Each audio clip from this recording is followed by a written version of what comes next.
বাংলাদেশের আপামর জনতার বৃহস্পতিবার হোয়াইট হাউসে মার্কিন প্রেসিডেন্ট ডোনাল্ড ট্রাম্পের সাথে বহু প্রত্যাশিত বৈঠকের পর দুই দেশের স্বার্থ সংশ্লিষ্ট বিষয়ের বাইরে গিয়ে বাংলাদেশ প্রসঙ্গ টেনে আনেন ভারতের সাংবাদিকরা। জবাবের ভঙ্গিতেই ট্রাম্প বুঝিয়েছেন এ বিষয়ে খুব একটা আগ্রহ নেই। মোদির অনুগত নেতা আর গণমাধ্যমের হুমকি ধমকির ধারাবাহিকতায় যুক্তরাষ্ট্রের উপর ভর করে বর্তমান বাংলাদেশকে শায়েস্তার নয়া চেষ্টাও হাতছাড়া হলো। এখন কি করবে ভারত? কোন কূটকৌশলে আটকাবে ফ্যাসিবাদ স্বৈরাচারের শিকল ছেড়ে গণতন্ত্রের পথে আগুয়ান বাংলাদেশকে? নরেন্দ্র মোদী ভাবছিল যে এক ঢিলে দুই পাখি মারা, এক হচ্ছে ভারতের স্বার্থ উদ্ধার করা এবং বাংলাদেশকে সাইজ করা, কিন্তু দুটোই পানিতে গেল। এবং বলতে গেলে নরেন্দ্র মোদী কিন্তু ফাটা বাসে আটকে গেল।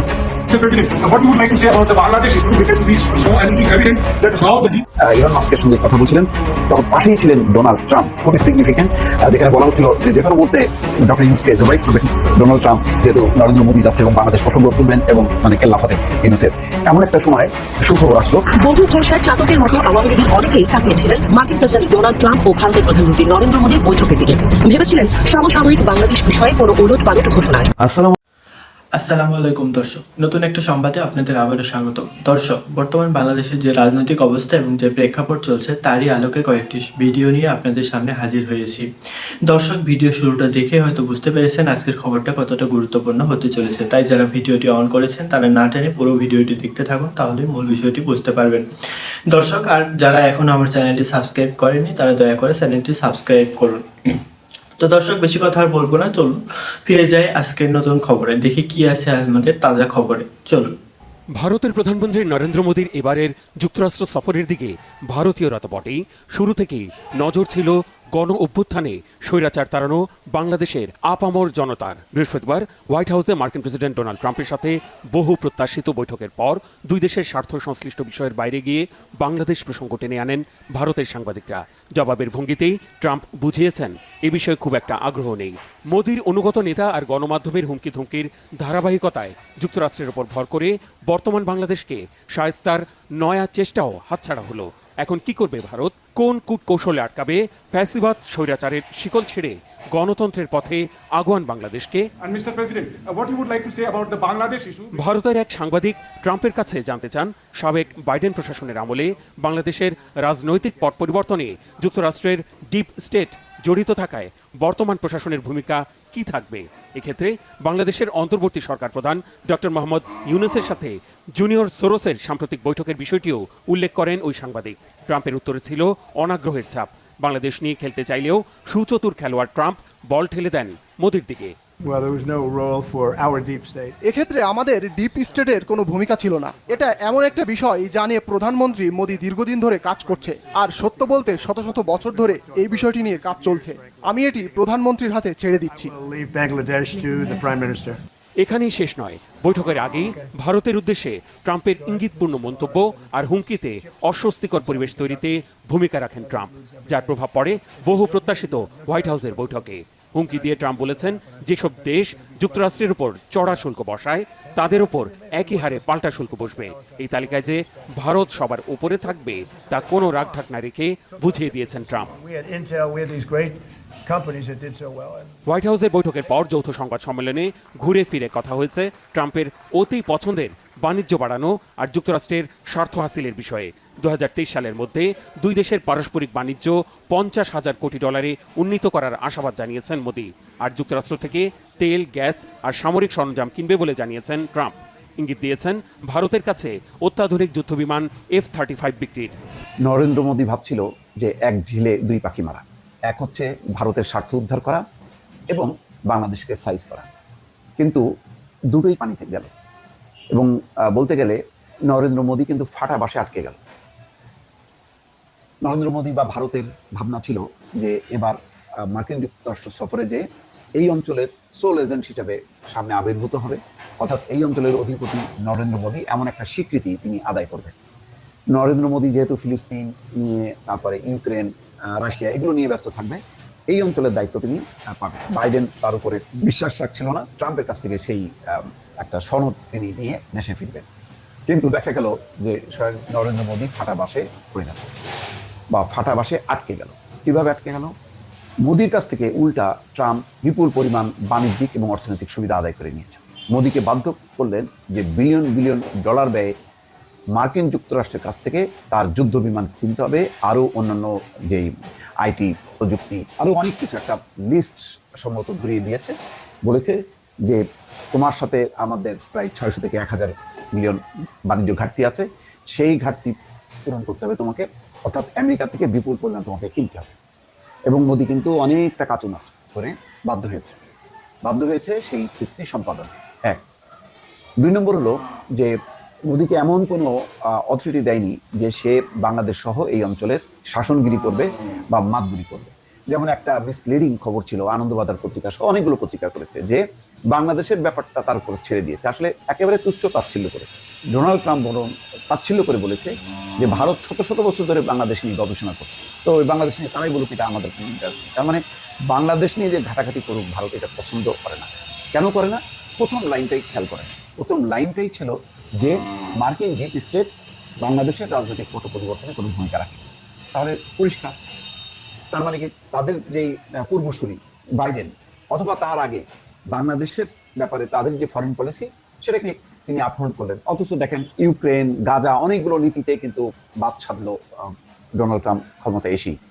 বাইডেনের অনেকগুলো নীতি উল্টে দিয়েছে, কিন্তু বাংলাদেশের ব্যাপারে উল্টে দেয়নি। কেন দেয়নি? এর মূল কারণ হচ্ছে রাশিয়া সবার সাথে একটা কৌশলগতভাবে খেলাধুলা করে, তার স্বার্থটা রেখে সে একবার খেলাধুলা করে হচ্ছে আমেরিকার সাথে, আরেকবার করে হচ্ছে রাশিয়ার সাথে, বিভিন্ন যেখানে তার স্বার্থ। তার মানে ভারত একেবারে অ্যাবসলুট কোনো মিত্র না, কিন্তু বাংলাদেশের অ্যাবসলুট মিত্র এই মুহূর্তে মার্কিন যুক্তরাষ্ট্র ছাড়া কি আর কেউ আছে? কেউ নেই। এটা মার্কিন প্রশাসনও জানে যে বাংলাদেশের এখন যে রাজনৈতিক ভূমিকা অবস্থান তাতে মার্কিন যুক্তরাষ্ট্র ছাড়া উপায় নেই। আর এইরকম একটা নিরাপদ জায়গাটা মার্কিন যুক্তরাষ্ট্র কেন ছাড়বে? সুতরাং বাইডেন এই হিসাবটা ভালোই বোঝে এবং সেভাবে কথা বলেছে। এই কথা বলাতে কি হয়? কথা বলাতে নরেন্দ্র মোদীর কপাল পুড়ল। নরেন্দ্র মোদীর কপাল পড়ার সাথে সাথে শেখ হাসিনা এবং আওয়ামী লীগেরও কিন্তু কপাল পুড়ে গেছে। যেমন নরেন্দ্র মোদীর একটা চিন্তা ছিল, ভারতের একটা চিন্তা ছিল যে শেখ হাসিনাকে পশ্চিমা কোনো দেশে পার করে দেওয়া, এবং বাংলাদেশের যে অশান্তি, সংখ্যালঘু ইস্যু, তারপরে আরও আইন শৃঙ্খলাজনিত ইস্যু, এই ইস্যুগুলোকে ফোকাস করছিল বেশ কিছুদিন থেকে ভারত, যাতে পশ্চিমা দেশগুলো বোঝে যে না, শেখ হাসিনাকে যদি বাংলাদেশে ফেরত পাঠানো হয় তাহলে তার জীবনহানি হতে পারে, তার জীবনের কোনো নিরাপত্তা নেই, কেননা বাংলাদেশে আইন শৃঙ্খলা বিচার কিচ্ছুই নাই, সুতরাং সে ন্যায্য বিচার পাবে না। বাংলাদেশ যেহেতু বহুতভাবে চাপ দিচ্ছে যে শেখ হাসিনাকে বাংলাদেশে পাঠাও, সেই চাপ একমাত্র মুক্ত হতে পারত যেহেতু রাজনৈতিক আশ্রয় আছে শেখ হাসিনা ভারতে, তাকে ট্রাভেল পাস ইস্যু করে পশ্চিমা কোনো দেশে পার করা, কিন্তু সেটাও আটকে গেল 2টা কারণে। প্রথম কারণটা হলো বাংলাদেশের রাজনৈতিক পট পরিবর্তনে মার্কিন যুক্তরাষ্ট্রের কোনো ভূমিকা নেই। তার মানে বাংলাদেশের যে গণঅভ্যুত্থান, মানুষের যে বিপ্লব, সেই বিপ্লবের একটা স্বীকৃতি কিন্তু ডোনাল্ড ট্রাম্প দিয়ে দিলেন। বহু ভরসায় চাতকের মতো আওয়ামী লীগের অনেকেই তাকিয়েছিলেন মার্কিন প্রেসিডেন্ট ডোনাল্ড ট্রাম্প ও ভারতের প্রধানমন্ত্রী নরেন্দ্র মোদীর বৈঠকের দিকে। ভেবেছিলেন সমসাময়িক বাংলাদেশ বিষয়ে কোনো ওলট পালট ঘোষণা আসবে, হয়তো গণ অভ্যুত্থানে ছাত্র জনতার ভয়ঙ্কর তোপের মুখে দেশ ছেড়ে পালিয়ে ভারতে আশ্রয় নেওয়া শেখ হাসিনার পক্ষেই রায় দেবেন ট্রাম্প। মোদীও হয়তো ট্রাম্পের কাছে বিষয়টি জোরালোভাবে তুলবেন। তবে নাটকের শেষ অঙ্কে মিলল কেবল শূন্য। মোদি ট্রাম্পের বৈঠকের দিনেই অন্তর্বর্তী সরকারের প্রধান উপদেষ্টা ডক্টর মোহাম্মদ ইউনূসের সাথে ফোনে কথা বলেন ট্রাম্প প্রশাসনের প্রধান ক্ষমতাবান কর্তা ইলন মাস্ক। সে আলাপের বিস্তারিত জানা যায়নি, তবুও ফল ইতিবাচক বলেই ইঙ্গিত মিলেছে। আর মোদি ট্রাম্প বৈঠকের পর সংবাদ সম্মেলনে বাংলাদেশ প্রসঙ্গ তুলেছিলেন ভারতীয় সাংবাদিকরা, তবে সুবিধা করতে পারেননি। নানা সময়ে হুটহাট খ্যাপাটি সিদ্ধান্ত নিয়ে আলোচনায় থাকলেও ট্রাম্প এবার কৌশলী জানিয়ে দিলেন ওটা মোদির ব্যাপার, মানে হাসিনাকে নিয়ে ভাবার সময় যেমন তার নেই, তেমনি বাংলাদেশের অভ্যন্তরীণ বিষয়ে হস্তক্ষেপের ইচ্ছাও তার প্রশাসনের নেই, বরং এ বিষয়ে ভারত বহুদিন ধরে কলকাঠি নাড়ছে। ডোনাল্ড ট্রাম্প বলেন, বাংলাদেশের সরকার পরিবর্তনে যুক্তরাষ্ট্রের কোনো সংস্থা কিংবা প্রতিষ্ঠানের সম্পৃক্ততা ছিল না, এক্ষেত্রে মার্কিন ডিপ স্টেটেরও কোনো ভূমিকা ছিল না। এটি এমন একটি ইস্যু যা নিয়ে ভারতের প্রধানমন্ত্রী দীর্ঘদিন ধরে কাজ করছেন, তাই এই ইস্যুটি আমি মোদির হাতেই ছেড়ে দিচ্ছি। এরপর বাংলাদেশ ইস্যুতে করা প্রশ্নের উত্তর দিতে ভারতীয় প্রধানমন্ত্রীর প্রতি আহ্বান জানান মার্কিন প্রেসিডেন্ট, তবে সেই প্রশ্ন এড়িয়ে যান মোদি, আলোচনা শুরু করেন ইউক্রেন ইস্যুতে। মোদির আসলে বাংলাদেশ কিংবা হাসিনা ইস্যুতে জোরালো কোনো কথা বলার সুযোগ ছিল না। আমেরিকার সাথে সম্পর্কের যে অবনতি তা ঠেকাতেই হিমশিম খাচ্ছেন মোদি। তার সামনে ভারতীয় পণ্যের শুল্ক বসানোর হুমকি দিয়েছেন ট্রাম্প। চাচার তাই আপন প্রাণ বাঁচানোই জরুরি, সাথে বাঁচাতে হবে আদানিকেও। তাই জ্বালানি চুক্তি করে তাতেই আপাতত আমেরিকার নয়া প্রেসিডেন্টকে তুষ্ট রেখে মুক্তি খুঁজতে হচ্ছে মোদিকে। তাছাড়া ভারত যে চুক্তি করে তৃপ্তির ঢেকুর তুলছে, তেমন চুক্তি ট্রাম্প প্রশাসনের সাথে আগেই করেছে বাংলাদেশ। সব মিলিয়ে ব্যবসায়ী ট্রাম্প কোনোভাবেই হাসিনাকে রক্ষা করতে গিয়ে নতুন বাংলাদেশের সাথে বৈরিতা বাড়াবেন না। তাই তিনি কৌশলে হাসিনার ভার ছেড়েছেন মোদির উপর। আর মোদিও হাসিনার মতো ছোট ইস্যুকে বড় করে দেখে নিজের দেশের বিপাক বাড়াতে চাইছেন না বলেই মনে করছেন আন্তর্জাতিক সম্পর্ক বিশ্লেষকরা। তাই হাসিনার রাজনৈতিক ক্যারিয়ার ও দেশে ফেরার পরিকল্পনার পরে উড়ে গেছে, চুপসে গেছে ফোলানো বেলুনও।